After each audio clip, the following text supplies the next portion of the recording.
All right, welcome everyone. We had a little bit of a technical bump getting here, but I want to welcome all of the people watching to INSPIRE Awards Community Chat with our 2020 honorees. Now, as everyone knows, everyone's talking about COVID-19. We had to postpone our 10th anniversary gala celebration that would have been this past May.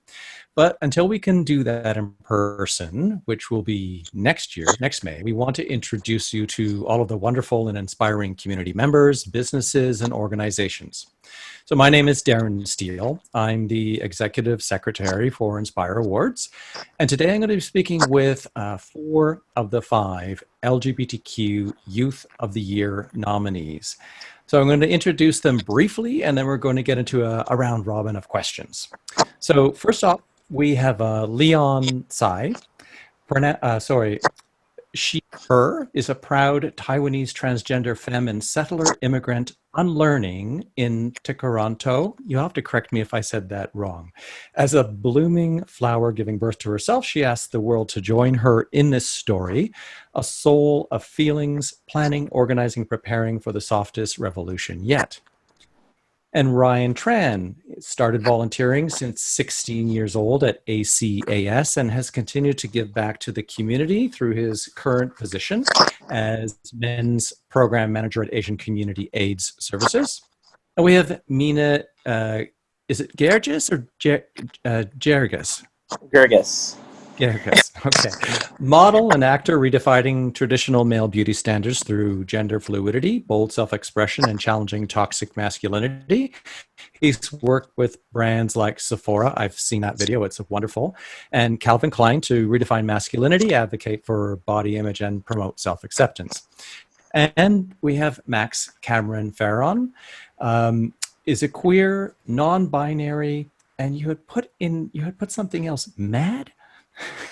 And disabled theater artist and facilitator. You'll have to fill me in on that.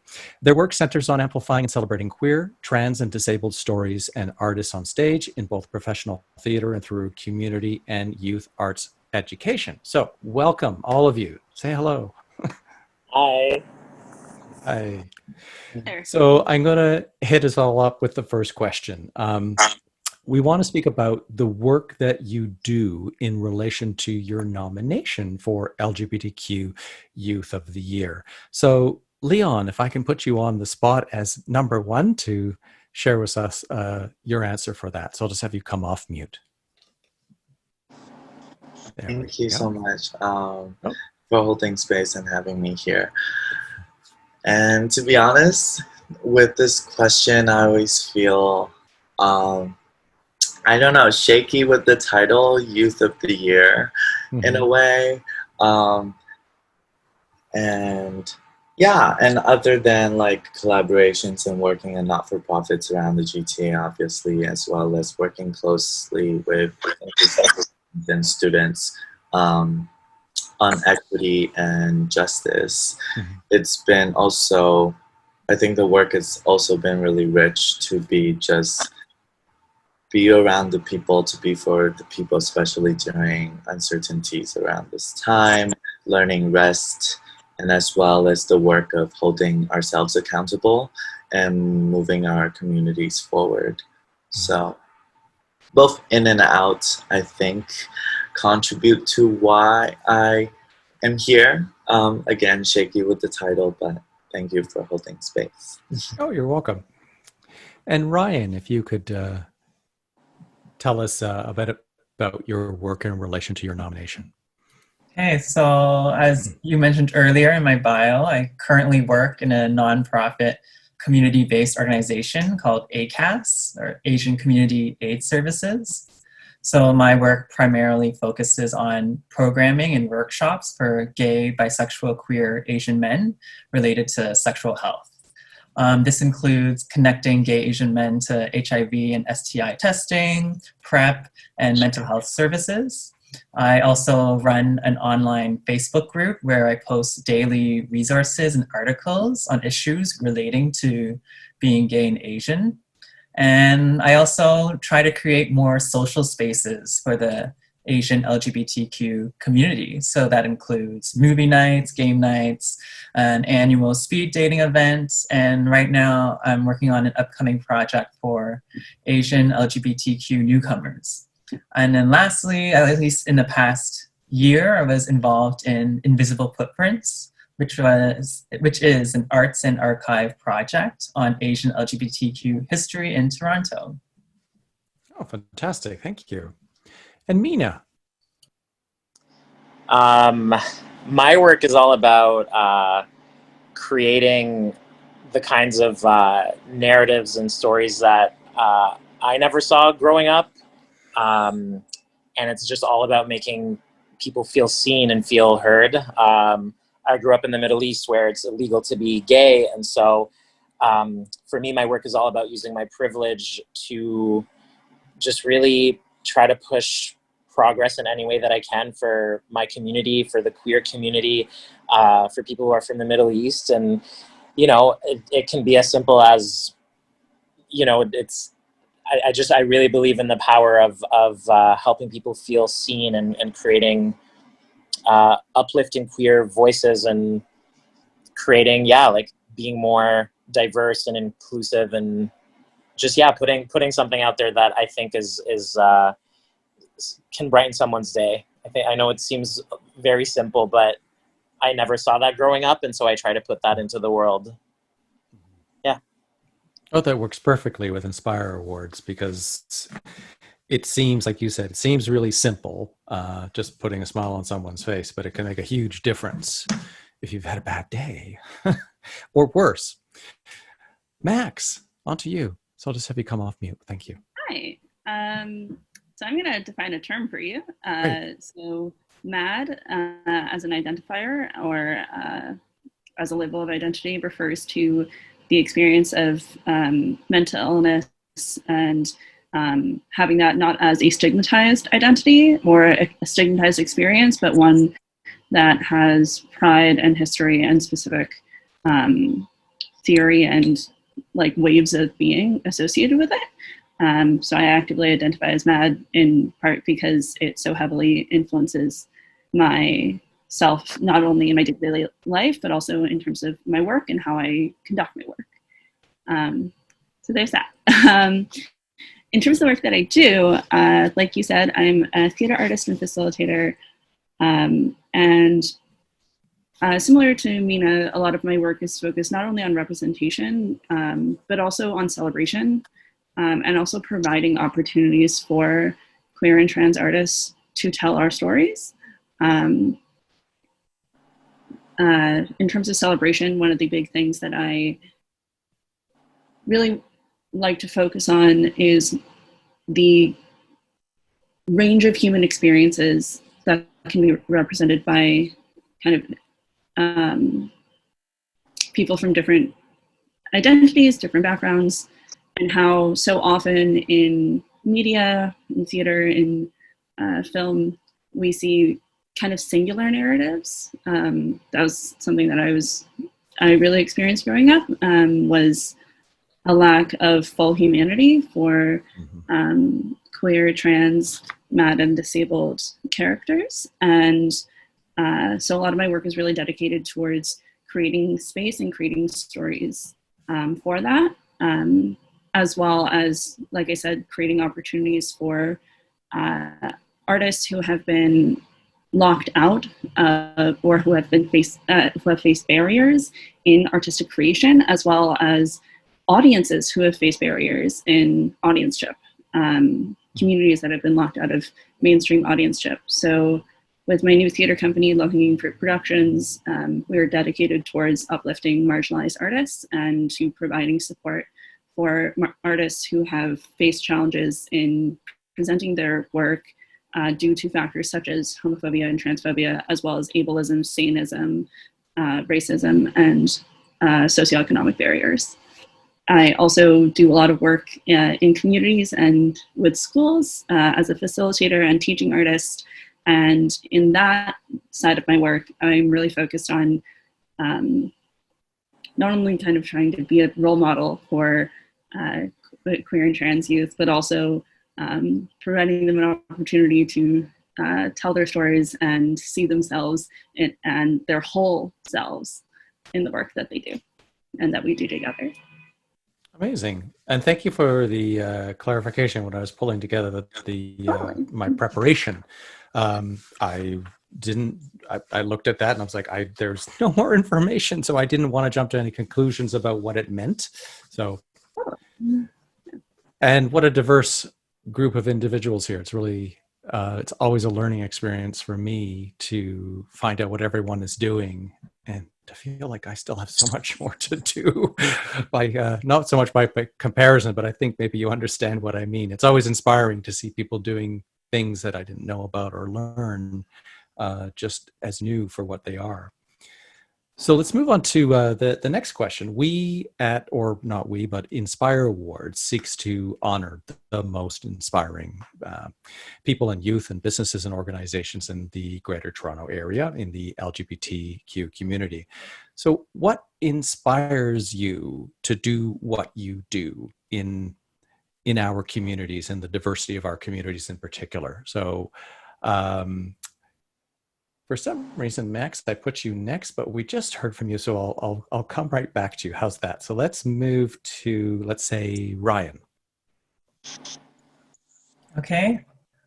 So what inspires me about doing community work is seeing people make meaningful connections with each other.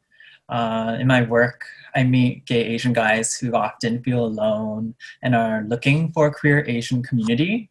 So I really love being able to connect people to queer Asian resources and introduce them to new potential friends. I grew up in a close-knit Vietnamese community through my parents, and so I've always wanted to recreate that sense of belonging and community with queer Asians. Oh, fantastic. Thank you. Mina, if you could share. I think everything, my work is driven by something that I think a lot of queer people have experienced in their lives, which is feeling like your voice never mattered, and just feeling like you weren't really good enough because you were different. And so my work now centers this, it took me a lot of work to get to this point of being confident and getting to a point where, you know, all the bullying that I ever experienced in my life has become something that has made me stronger. So for me, my work now is, I just hope that it inspires other people to kind of, especially queer people, to kind of overcome a lot of these things, that the shared trauma that a lot of us have been through, or how we've been torn down, but that there's always like a positive thing. Like, you know, for me, for example, like my family kind of gave up on me after I came out, and losing your family can be like this one thing that I think it can tear you down. And but I think there's always like you can't let that kind of like, you know, take you down with it. So I just my work definitely is about showing queer kids that they can overcome anything and they can make something out of any circumstances that have been thrown at them. Yeah. Wonderful. Let's see, Max, if we can come back to you. Yeah, so kind of like what I said before, what inspires me to do the work that I do is, again, providing opportunities for artists who have faced marginalization, not only artists, but people who might not call themselves artists. That's a lot of my work in community and in schools has been around giving youth an opportunity to see themselves as capable of creation and of beauty. That's something that's really important to me, as well as, again, like addressing barriers that are inherent within the arts industry. I have personally a lot of privilege within the arts industry, being like a white settler who attended university. So I try to use the platform and the training that I have to provide opportunities for artists who have not had those same opportunities. And another thing that really kind of drives all the work that I do is education, and how much joy can be found in finding that there are people like you. And that was really important to me when I was, a closeted queer kid. And whenever I like working in a school and am doing a project on any kind of project, and I introduce myself as a non-binary artist, and seeing the look on some young kids' faces when I explain what that is really fulfilling for me. Wonderful. And Leon? Hi. I think I'm inspired by softness. I'm inspired by reparations. Also echoing what others have said, joy, representation, what we have never seen before. I think what really inspires me at this moment and moving forward with community work in all aspects and forms is the life of storytelling, the way we reimagine ourselves again and again, the ways we survive, and it comes with action. I think action inspires me, accountability, Black and Indigenous uprising, and justice. So I know it's like rambles, but like those are just words that come into my head. Great, thank you. So the next question, our community has done a lot of hard work to get to where it is, and it's our communities, because it's not always feeling sometimes like a single community, and I would never say that it is. And we do our work together to, try and have an impact and to make changes. So perhaps in the most, helpful and enlightening and positive way, is there an area in which you think we can be doing better? And what does that look like? Maybe Mina, we'll start with you. I think our community can do a lot better in a lot of ways. The first thing that comes to mind is this idea of obviously intersectionality, and to understand that people in the queer community all have so many different experiences because of all the ways that their identities are intersectional. So I think it's important to not just hold each other accountable, but to kind of make spaces for the most marginalized people in our communities, the ones that are often silenced, the ones that often don't see themselves seen or represented, and to kind of make sure that everyone feels safe in our communities. I think that's one thing that we should that's one thing that I think our community needs to work on, is to make sure that every person in our community, in the queer community, feels safe in queer spaces. Yeah. Great, thank you. And Ryan, what do you think we could be doing better, and what's that look like? So actually, it's along the similar lines pretty much with what Mina said. So I was thinking it's supporting each other and using our privilege to support more marginalized communities. I think the work isn't done yet until all of the queer community can experience what it means to lead a secure and thriving life. I think we can't uphold this ideal that only like respectable gays deserve to be treated equally. There's still a lot to do to uplift other communities, like the Black, Indigenous, people of color, trans and non-binary people, people with disabilities, sex workers, people who use drugs, homeless people, etc. Like there's so much we can do. And I think we all deserve and need to be treated with the same basic humanity. Leon, what are your thoughts? Yeah, sorry. That's okay. Wow, city life, I feel like that. But Yeah, echoing what others have said, I really believe in mutual aid and community care. I think that it's important to make more spaces for healing that are accessible for all, that are considerable of all the intersections of our marginalizations as well. Um, redistributing wealth and really caring for each other at this moment. And yeah, and I often question, like, are we making spaces for those who don't always feel or love like us?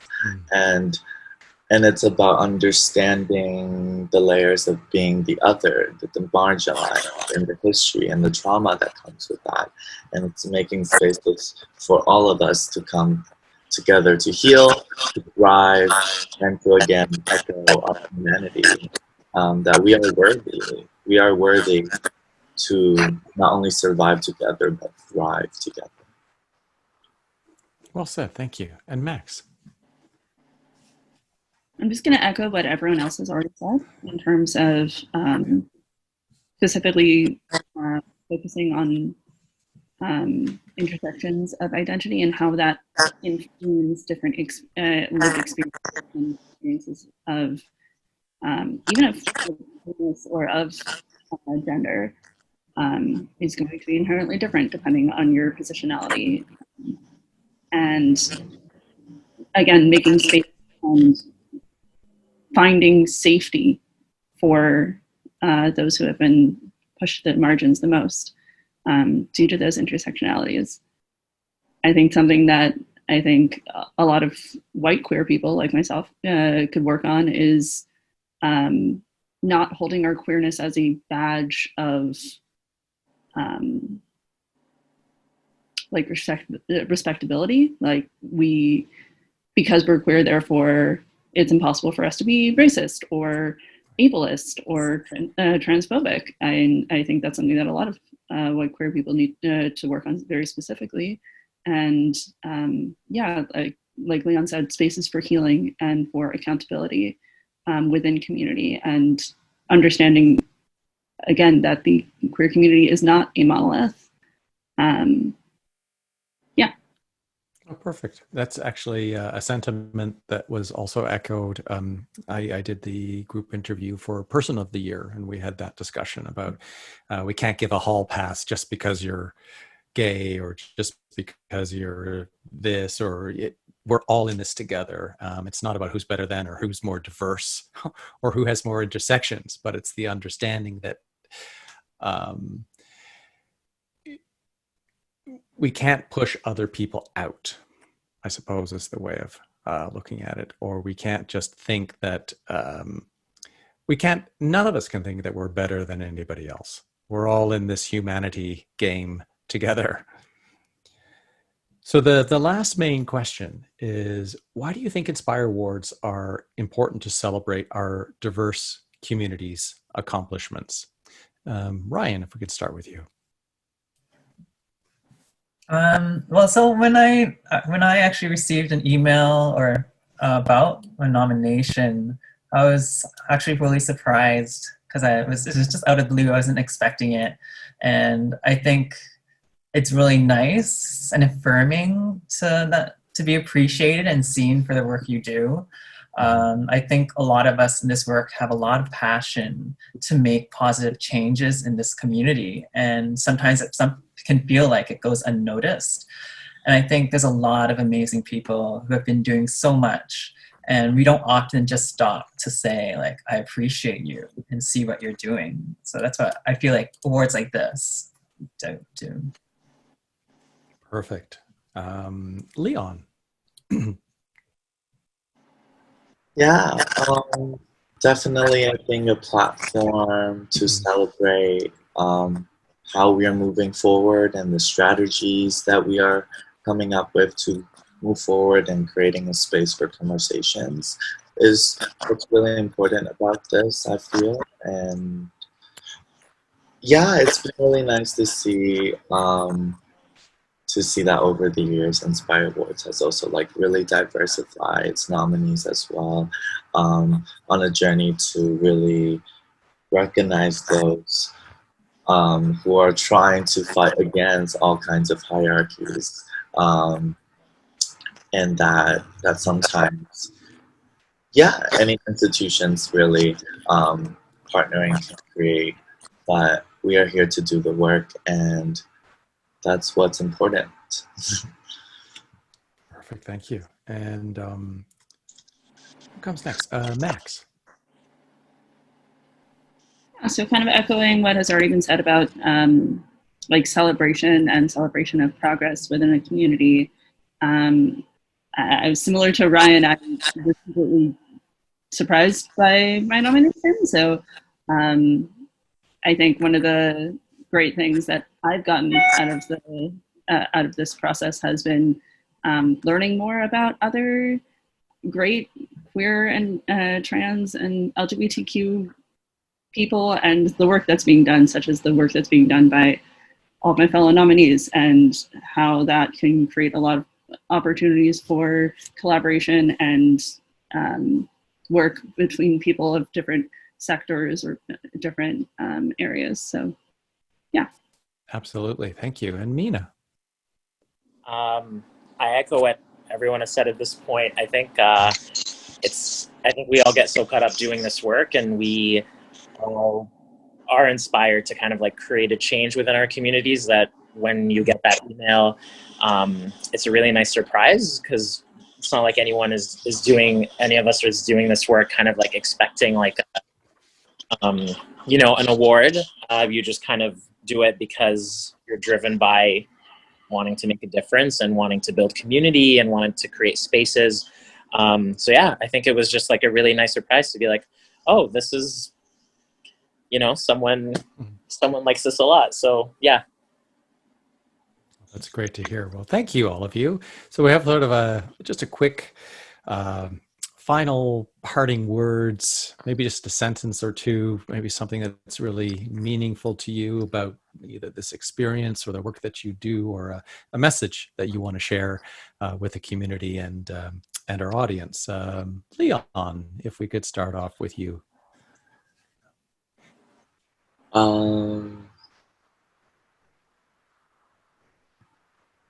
That to stay soft and take care, because the revolution needs us to rebuild the world after, is what a friend has said to me, as well as really honoring and going back to roots of Black and Indigenous teachings, and really honoring land and water protectors.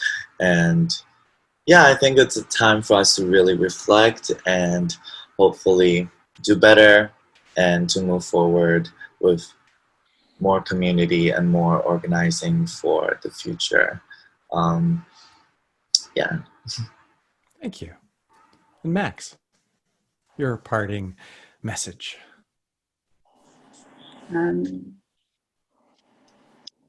Part of being in community is knowing what you can give.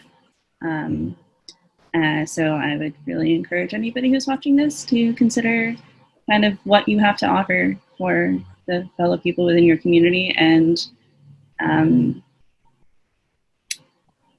also wear a mask and stay inside. We're in a pandemic. Thank you. Yes, indeed. Who are we up? Mina. I want to say to remember to take care of yourself, take care of each other, and be kind to each other. I think we need to remember that, and wear your mask. I completely agree. Let's just try to take care of each other, and get over this pandemic. Yeah. And Ryan. After hearing what everyone was saying, even just for the whole session today, it reminded me that us in the community, we're all working towards the same thing overall, right? We want to create a positive change, want to make things better for our community. So it's always nice to remind ourselves that we're not enemies with each other, right? We shouldn't make enemies of each other. And we could be all at different stages of learning too. So we do have to have some, I guess, like practicing empathy, softness to each other as well, because we are still growing and on different pages, but in the end, we're all leading towards the same direction. Lovely.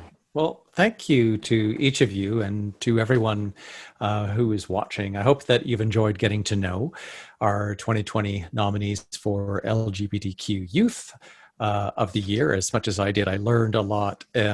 These are really wonderful sessions. And I invite you to join us on Friday, September the 18th this year, 2020, for a virtual live event. It's a meet and greet, and we're going to meet the honorees again and enjoy some amazing presentations and performances.